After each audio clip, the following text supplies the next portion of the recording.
આજથી હજારો વર્ષ પહેલાં ગિરનાર પર મહાદેવે તપસ્યાનો સમય વિતાવ્યો હતો। વર્ષોથી જીવિત અમર સાધુઓ, લોકોનું અચાનક ગાયબ થઈ જવું, રહસ્યમય ગુફાઓ અને યુએફઓ જેવી ઘણી ઘટનાઓ ત્યાં બનતી રહે છે। ઘણા લોકોનું એવું પણ માનવું છે કે ગિરનાર પર્વત નીચે પ્રાચીન ઉર્જા હોઈ શકે છે જે લોકોને બીજા ડાયમેન્શનમાં લઈ જઈ શકે છે। એક માન્યતા એવી પણ છે આ ગુફાઓ સીધી કૈલાસ પર્વત અને હિમાલય સુધી જાય છે। અહીંયા શક્તિ, દેવોની ઉપસ્થિતિ અને મુક્તિ મળે છે। ભૂગર્ભ શાસ્ત્રીઓનું માનવું છે કે આ પર્વત લગભગ 22 કરોડ વર્ષ જૂનો છે। એક સાધુ જેણે 12 વર્ષ સુધી મૌન રહી તપસ્યા કરી અને તેના શરીરમાંથી પ્રકાશ નીકળવા લાગ્યો અને ત્યાર પછી તે હવામાં વિલીન થઈ ગયા। પણ હવે પ્રશ્ન એ છે કે તે સમયે આવી રીતે પગથિયા બનવા શક્ય નહોતા। એક લોકકથા અનુસાર ભગવાન દત્તાત્રેયના આદેશથી દેવી શક્તિએ આ પગથિયા બનાવ્યા હોય તેવું માનવામાં આવે છે। મિત્રો, આજે આપણે ગિરનાર પર્વતના એવા છુપાયેલ રહસ્યો વિશે વાત કરીશું જેના વિશે કદાચ તમે જાણતા નહીં હોવ। આપણે સૌ જાણીએ છીએ કે ભારતની ધરતી ઘણા રહસ્યોથી ભરેલી છે અને અમુક પ્રશ્નોના જવાબ વિજ્ઞાન પાસે પણ નથી। ભારતના પશ્ચિમ ભાગમાં કરોડો વર્ષથી એક પર્વત ઉભેલો છે જે પર્વત હિમાલયથી પણ જૂનો છે અને આધુનિક ભારતને પણ બનતા જોયું છે। હા મિત્રો, એ પર્વત એટલે ગિરનાર પર્વત જે આપણા ભારતનો સૌથી જૂનો, જાણીતો અને ઘણા બધા રહસ્યોથી ભરેલો છે।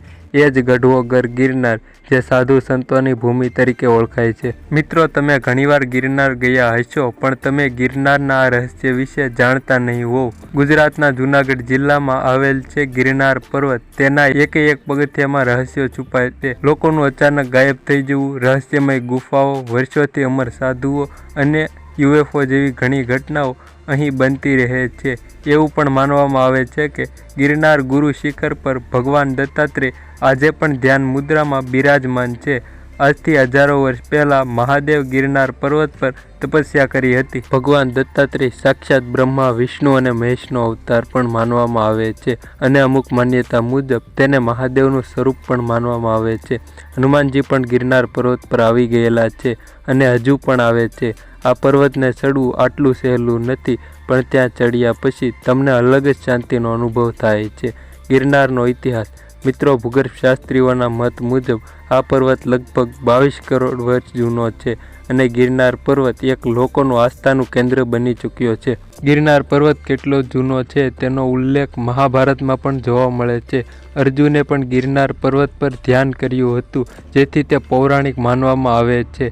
આ ઉપરાંત સમ્રાટ અશોકના શિલાલેખ પણ ગિરનાર પર્વત પર જોવા મળે છે જે તેની સાબિતી છે કે આ પર્વત હજારો વર્ષ જૂનો છે। હવે વાત કરીએ ગિરનાર પર્વત પર લગભગ પહેલા રહસ્ય વિશે। ગિરનાર માત્ર તેની પર્વતમાળા, તેના મંદિરો અને માત્ર કુદરતી સૌંદર્ય માટે જાણીતો નથી પણ તે ત્યાં તપસ્યા કરતા સાધુ સંતો માટે પણ જાણીતો છે। ત્યાંના લોકોનું એવું માનવું છે કે ગિરનાર પર એવા સાધુ સંતો રહે છે જે વર્ષો સુધી પાણી નથી પીતા કે કંઈ ખાતા નથી છતાં જીવિત છે। એક બીજી માન્યતા છે કે ત્યાંના લોકોએ સાધુને 1970થી 2010 સુધીના ગાળામાં તપસ્યા કરતા જોયેલા છે જે ત્યાંથી અંતર્મય થઈ ગયા અને ત્યાં તેનું કમંડળ અને આસન પડ્યું રહ્યું અને બીજા એક સાધુ જે 12 વર્ષ સુધી મૌન રહી તપસ્યા કરી એને એક દિવસ તેમના શરીરમાંથી પ્રકાશ નીકળ્યો લાગ્યો અને ત્યાર પછી તે હવામાં વિલીન થઈ ગયા। એટલે એવું કહેવાય છે કે ગિરનાર એ તપોભૂમિ છે એટલે તમે જે માગો તે મળી જાય છે। એટલે ગિરનારમાં સાધુ સંતો જોવા મળે છે। અને ત્યાર પછીનું રહસ્ય એ છે કે મિત્રો, ગિરનાર પર્વત પર 9999 પગથિયા છે અને આજે પણ આપણે જાણતા નથી કે તે પગથિયા કોણે બનાવ્યા છે, તેની પાછળનું શું રહસ્ય છે।